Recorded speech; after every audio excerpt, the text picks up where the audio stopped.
I know he does. Guinevere squirmed in her seat. She still looked conflicted, but there was also something else in her eyes now. A look like she truly wanted to believe him, and he found himself suddenly determined to convince her. If Merlin was responsible for putting me on the throne, then he would have a very good reason to do so, he added. I need to find out what the reason is. Only then can I make a decision on what to do. Guinevere nodded slowly. I understand, she said, after a pause, and I'll help you in any way I can. Arthur's heart swelled at this. Thank you, he said. That means a lot. He rose to his feet, stalking the room, his heavy steps eating up the distance between the walls. First, I need to get to Merlin's tower. Maybe he's left a clue there. That's how we found out about Mim. He rubbed his chin with his hand. I'd send Archimedes again, but he's got a broken wing. He pressed his lips together. No, I need to go myself. I can't trust anyone else. Of course I'll have to find a way to sneak out of the castle. Guinevere looked up. Her eyes sparkled. Well, that I can help with. Arthur turned to her in surprise. Really? She nodded eagerly. We could disguise you as a dishwasher and sneak you out the servants' passages. She looked up at him. Where are we going again? Sir Edgar's castle in the Forest Sauvage, Arthur replied. So not exactly nearby. She nodded. I know of a supply wagon that makes the journey twice a week. They bring everything right to Kitchens.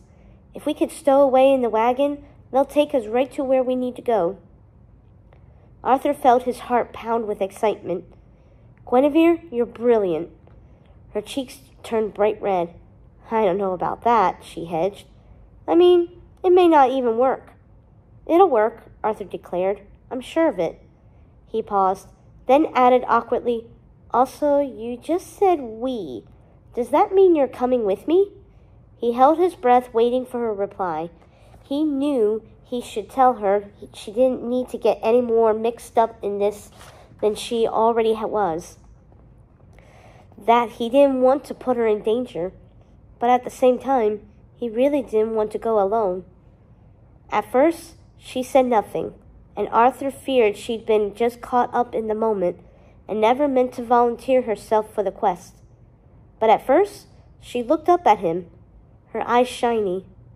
Yes, I'm coming with you. Whatever happens, we're in this together. Chapter 21.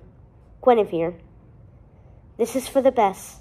It's really for the best. Guinevere silently repeated the mantra in her head as she led Arthur down the back stairs towards the kitchens.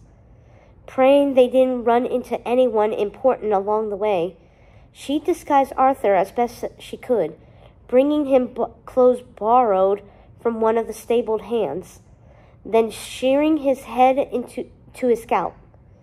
He looked a lot older with the new hairstyle, and once she dirtied him up a bit with some mud she brought in from outside, he actually looked like a servant.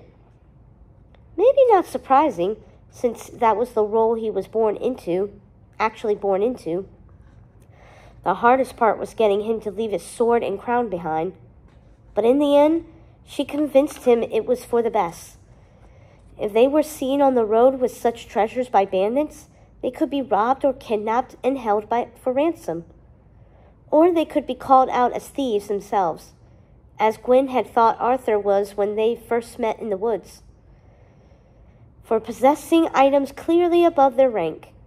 She didn't need them thrown in prison before they were able to reach their destination. She still couldn't believe she'd agreed to go with him. It was one thing to sneak him out of the castle, to keep him safe from whatever mischief her mother planned next. Quite another to agree to accompany him on his journey to the belly of the beast. Still, she couldn't help being a bit curious about the opportunity to find out more about Merlin. Was he truly the evil murderer her mother had warned her about? Or the loving mentor that Arthur adored?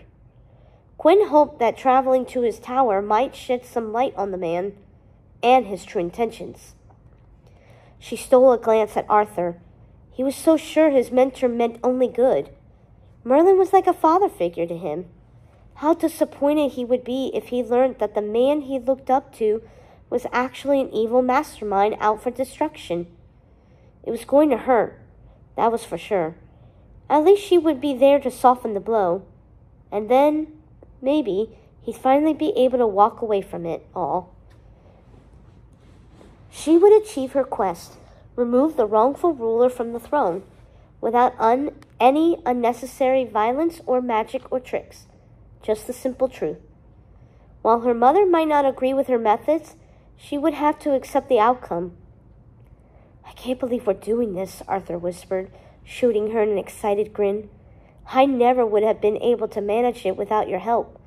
She gave him a weak smile, trying to push down her rising guilt. What would he think if he knew the truth? Why she'd come to the castle in the first place? Why she'd befriended him? How she'd really known he was in trouble, and how she'd known how to cure him? Would he hate her for all the lies she told?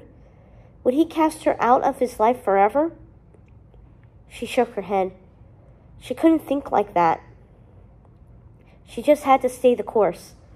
She was helping him. That was the important thing. She was keeping him safe and aiding him in learning the truth. She couldn't be blamed for that. They were halfway down the tower steps when they heard a door slam somewhere below them. Someone was coming up the stairs. They froze, looking at each other. On the narrowing landing, there was no place to hide. Maybe it's just other servants, Arthur reasoned.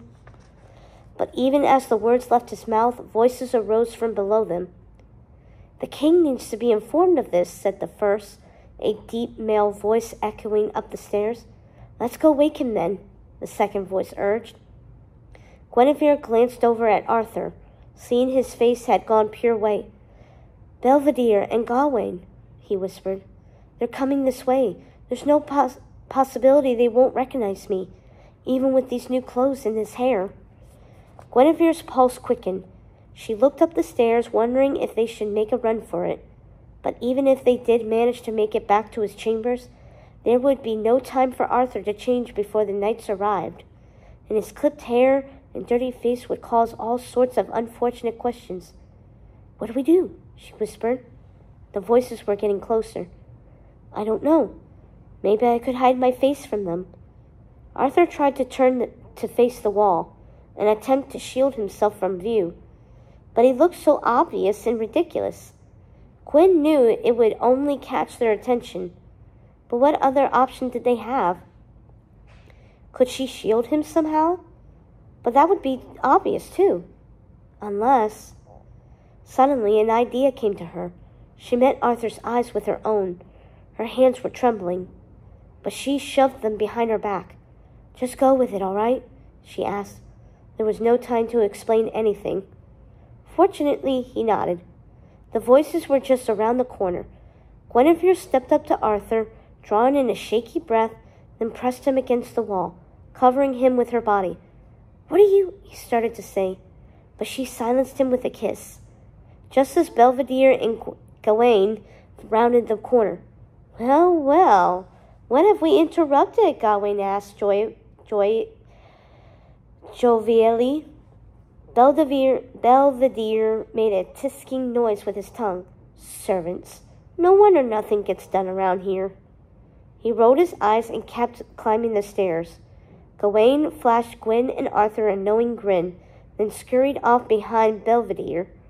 A moment later, their footsteps faded and Gwyn and Arthur found themselves alone again.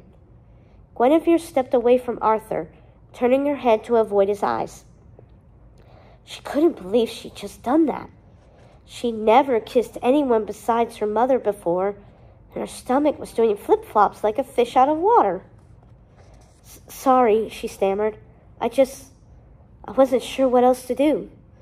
Arthur didn't reply at first, and finally she allowed herself a peek back at him. He was staring at her with awe in his eyes. She felt her cheeks burn. Say something, she begged him silently. Anything. She wondered if his lips were still buzzing from the feels of hers. like hers were from his. Wow, Arthur whispered at last. That was... He shook his head. Wow. Come on, she urged, beckoning him impatiently, mostly to get rid of her embarrassment. We've got to go, or we'll miss the wagon. Arthur seemed to wake from his trance. He followed her down the stairs into the kitchens. Here, they didn't have to worry about anyone noticing them. Everyone was too involved in their own tasks to pay them any heed. Just as well. Guinevere decided for another kiss like the one on the stairs might have done her in completely. They slipped out the back door just in time to see the supply wagon roll up. The driver jumped off his seat and began unloading his supplies. Once he's done, he'll go into the kitchens and get Mistress McGreedy to pay him for his deliveries. Guinevere explained. That's when we'll have our chance to hide under that blanket. All right, Arthur agreed with a vigorous nod. We'll just... But he never got a chance to finish his sentence, for at that moment, a small owl hooted loudly. She looked up to see none other than Archimedes, his wings still in a sling, staring down at them with beady eyes. Archimedes, Arthur cried, at his face paling. What are you doing up here? You're not supposed to be flying, remember? Pin feathers. What are you doing outside the castle? The owl demanded. And your hair. What have you done to your hair? He glanced from Guinevere to Arthur with suspicious eyes.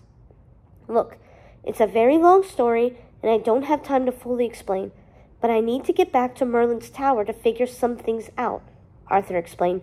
Since they won't let me out of the castle, I had to come up with another way. Archimedes seemed to consider this. Well then, I will come with you, he declared. I'm sure I could help. He lifted his left wing and tried to fly towards them, but without his right wing, he lost his balance and went tumbling off the tree. Arthur had to dive to catch him before he collided with the ground. I'm sorry, old bird, Arthur said, looking down at Archimedes with pity in his eyes. You need to stay here and get better. It's what Merlin would want, and you know it. The owl ruffled his feathers. Well, I suppose I could hang around and keep an eye on things, but don't be gone too long. The kingdom needs their king. If they find out you're missing, I'll be back soon, I promise, Arthur replied. They'll barely even know I'm missing.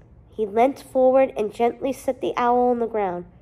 Archimedes waddled a few feet away, looking very disgruntled. Be careful, he told Arthur, and whatever you do, don't go and get yourself killed. Of course, Arthur agreed, giving the owl a fond look. He turned back to the wagon, realizing the driver had finished unloading his wares and had gone into the kitchen. As Guinevere had predicted, now was their chance. He turned to Gwyn. All right, let's go. They dived toward the wagon, throwing themselves inside of it. Arthur pulled back the tarp and crawled underneath, holding it up for Gwyn to follow. Once they were both hidden from view, he dropped it, covering them completely. Guinevere could feel her heart beating madly. It was one thing to come up with this plan, quite another to carry it out. Would they get away with this? And what would Mother think when she realized Gwyn was gone, and Arthur along with her?